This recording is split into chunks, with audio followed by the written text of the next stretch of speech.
Жестоки реакции и најави за тужби по вчерашната одлука на Централниот комитет за разрешување на подпредседателот Митко Јанчев и членот на извршниот комитет Константин Богданов, како и отпочнување на постапка за исклучување од партијата на Сашо Мијалков и Никола Тодоров.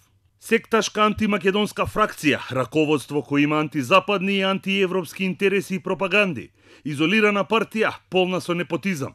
Ова се само дел од обвинувањата на поранешниот висок функционер и министер Никола Тодоров, кој беше посочен дека заедно со Сашо Мијалков притискале и уценувале пратеници за да обезбедат двотретинско мнозинство за уставните измени.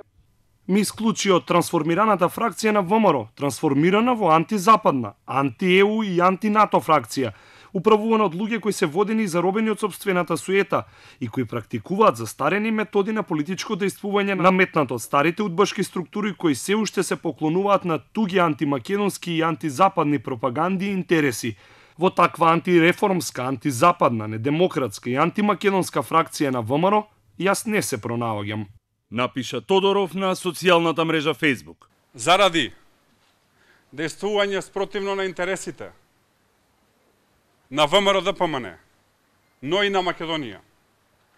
Заради силна соработка со Зоран Заев, како и организирање на група за притисоци, уцени, закани и подкуп на пратеници на ВМРО ДПМН и коалицијата, со цел да гласаат за уставните измени, а користејќи најниски методи, Централниот комитет го разреши подпредседателот на партијата Митко Јанчев.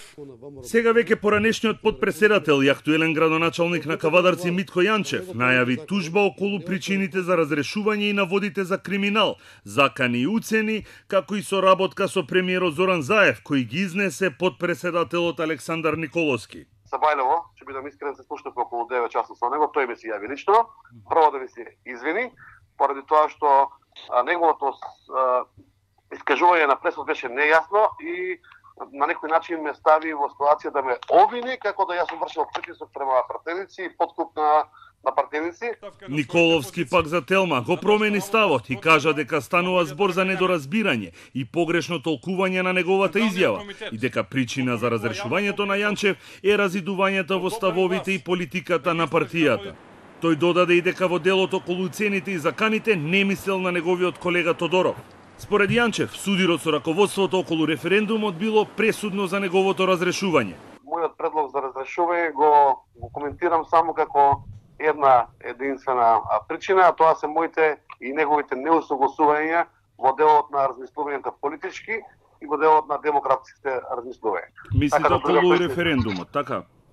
Па да, околу референдумот и околу целокупното функционирање на партијата. Јас можеби имам полиберален став за размислување и по демократски начин на действување. Пратеничката група на ВМРО ДПМН и коалицијата остана за уште еден пратеник помалку, откако вчера единствениот пратеник на коалицијската Гром, Панчо Минов, во знак на солидарност по разрешувањето на неговиот сограѓанин Митко Јанчев од подпредседателската функција, најави дека ја напушта коалицијата и дека ќе настапува самостојно во собранието.